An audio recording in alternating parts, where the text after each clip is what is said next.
I run another YouTube channel with more than 9,500 subscribers. This one has under 1,000. One of those has made me nearly zero money, and the other one has gotten me on speaking circuits, consulting clients, corporate engagements, selling books, a whole bunch of different stuff. And I want to tell you why, because the reason is the same reason why you aren't on YouTube yet. Now, there are 6 reasons why you're not on YouTube yet, and it's not because somebody sat you down and said, this is a bad idea, don't do it. Instead, you've built a business in a market where you do a good job, your clients tell their friends and referrals come in, or where your reputation travels at the speed of word of mouth, and where the work speaks for itself because the people who needed it, already knew your name. But that market was real, but it doesn't really exist anymore. And that's why your instinct isn't connected with reality anymore, and that's what I want to walk you through. So who am I and why should you listen? Always a good question to ask up front. At 13, I did my first professional mind reading show for a company's summer picnic, and from there I've done more than 15,000 shows at Universal Studios, and it's taken me around the world, gone out for TV, America's Got Talent, Penn and Teller Fool Us. Basically every success metric that I've ever wanted to check off, I've been able to check off.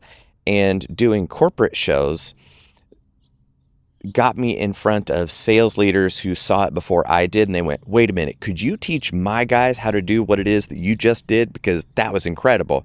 And that was the beginning of my kind of corporate consulting world. And from there, I've seen how the world of performing and the psychology of what makes the show work also works in the boardroom, in marketing, in sales, and delivery, and anywhere else that there's a person involved. So all these lessons come from decades of experience doing it for myself and then other clients, personal and professional and corporate and enterprise and all that kind of fun stuff. So that's where this is coming from, and that's why I want to share it with you. Belief number 1 is that YouTube isn't for a business like mine. It's for gamers, it's for YouTubers, it's for influencers, it's for unboxing videos, all that kind of thing. But, you didn't decide that your buyers aren't on YouTube. You've decided that the platform itself is beneath you, that you see it as this place where people go to waste time and to be entertained. But that's different from saying my buyers are not on this platform and therefore I am deciding not to be on here, because the proof is live right now. You are watching this. You are a respectable client. You are a business owner, and you're on YouTube trying to find answers to problems that you've got. So are your clients and customers and contacts and everybody else that you would want to talk with are already on YouTube. YouTube is the second most visited website on the planet in this solar system. Wouldn't you like to be where the most people are? Because that's where it's most likely your people are. They have to be here. Just the math only maths that way, that they are already here on YouTube. Belief number 2 is I would be terrible on camera. And you know what? Yeah, probably. But you know where you're great? In the boardroom, in the sales conversation, in the pitch already. And the only thing standing between you and being great on camera are the reps you've put in. You were probably awful in sales calls. You were awful in presentations to begin with. I am super, mega introverted, and I hate being in front of a large group of people. But I recognized pretty early on in my life, and thankfully so, that the ability to stand up and speak up for yourself is the best and only way you're going to get everything that you wanted. So in high school, I took debate class every opportunity that I got so that I was forced to be in front of an audience and learn how to present well to that audience, despite all the butterflies in your stomach and getting freaked out and your heart rate and adrenaline hitting and all those physiological responses that are entirely appropriate when standing in front of a room full of the world's most dangerous predators. Yeah, I get it. It's terrifying. But that means your competition's not going to do it. And all you need are some reps and the proper kind of instruction on how to get comfortable talking to a camera in your backyard with your neighbors watching, wondering, what's this guy doing? Who cares? I'm talking to you. That's the primary focus. But if I allowed that thought of, oh, I'm not going to be good on camera to keep me from getting everything that I've ever wanted and providing for my children and having a wonderful life where I get to sit out here in my backyard in the early afternoon just to chat with you, like, that seems like a really high price to pay for an incredible payoff. Belief number 3 is, oh, I need a huge audience for this to pay off. And I am living proof that that is not right. What you want is the biggest audience of the right audience. And that number is significantly smaller than you've been led to believe. Because I'm just here for the views and entertainment and trying to monetize the number of views that I get per video, then absolutely, you're going to need millions of subscribers to make ends meet. And even if you do have millions of subscribers, that's no guarantee that you're going to make a lot of money off of them. So AdSense, YouTube paying you for those views, is minuscule, like just a penny per thousand or whatever that comes out to be. And yeah, you aren't going to make a lot of money off that smaller audience from the ad revenue from people watching your video. But you are playing a completely different game. You are trying to build trust and relationships with the people who have the valuable problems that you solve. And when you run those numbers, you need significantly fewer of those people than the entertainment-focused channels need to make their plan work. So if you've ever thought about, oh, I need to be a public speaker or do keynote speaking, and oh, what would I give to be in a conference where there are 100 decision makers there? Everything that you want from that, you don't need a gatekeeper. You just need to start a channel on YouTube and share your ideas there, where the right 100 people might see it over the course of several months, instead of you trying to get in that one room, that one time, for that one opportunity to talk to those folks. Every day is another opportunity that that right person is going to see the video that you make. So that's why I mentioned at the top of the video that the channel with almost 10,000 subscribers, which is like the top 1% on YouTube, because fewer than 10% of channels ever reach 1,000 subscribers in the first place, and then 10,000 is vanishingly small. So that channel makes me almost $0. The AdSense comes in, sure, but this is the one that people called me about, saying, oh, I saw your video that had 120 views on it. They were one of the 120 people that saw the video. Okay, belief number 4 is it has to look professional or it's going to embarrass the company. Now, let's look at that right now, because there's an air conditioner going right over there. There's a plane flying around right now, and you might still be watching this video.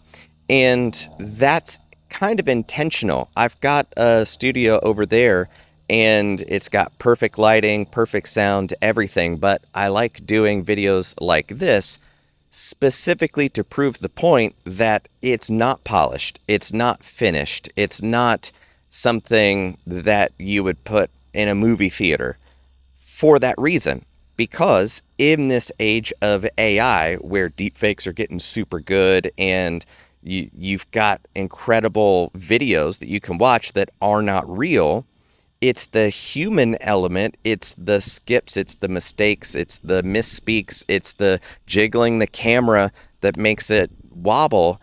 those little bits help you understand that I'm a real person talking to you, a real person. And this isn't AI. It's not overly polished corporate speak. It's not something that has been through a committee of 20 people whose job it is to say no. And then the thing that comes out the other side is gray marketing goo that doesn't say anything, but sounds great, Bob. Let's send it. Right? So the very fact that it doesn't look polished is what makes it trustworthy and authoritative, because you're just here talking about what it is that you know instead of reading a perfect teleprompter and delivering it exactly correct the first time out. So it's that rough-edged take that is what makes it most authentic, which is what is going to get people to trust you more faster than, again, watching that corporate slop with the awful music bed under it from the 1980s, right? We don't live in that universe anymore. And if you allow that to keep you from building videos, then you are withholding all the results that come from connecting with the right people. Belief number 5 is, well, my industry is too boring or too regulated or too complex to be interesting to anybody. And you know what? That is exactly why you're going to win, because the bar is so low that you can't help but trip over it, right? Because it's fascinating to you. It's your industry. It's the world you're in. And the problem that you solve is super interesting to the people that have that problem. So they are very interested and very invested in finding out how you can help them. So sure, while your industry might be boring at a cocktail party, it is absolutely fascinating to the person who needs to understand everything that you know about how you're going to help them.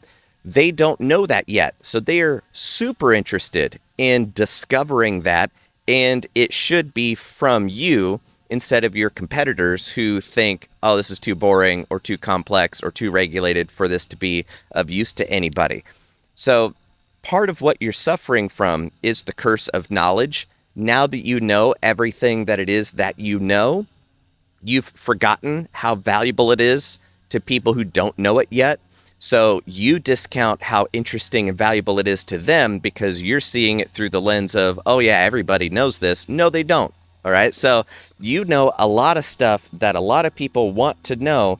And the fact that you're interested in the topic in its first place makes it interesting to them as well. I would rather listen to somebody talk about whatever boring topic it would be. If they're really passionate and obsessive about it, I will listen to that more than somebody reading a Wikipedia article about a topic I'm interested in, because that sounds about as interesting as root canal. So it's your interest that's going to come through, not how it has come across to people who aren't interested in that problem.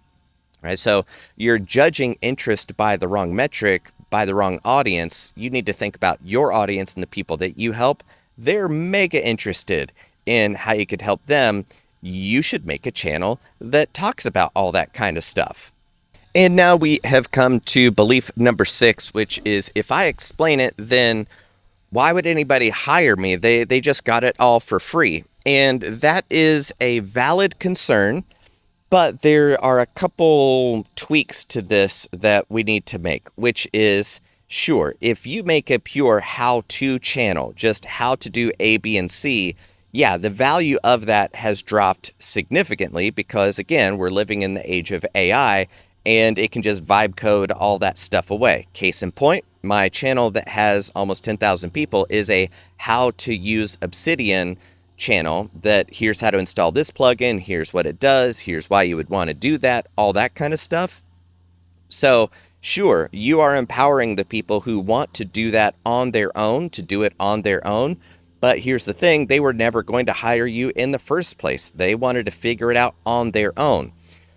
So you don't want to make a how-to channel just by itself.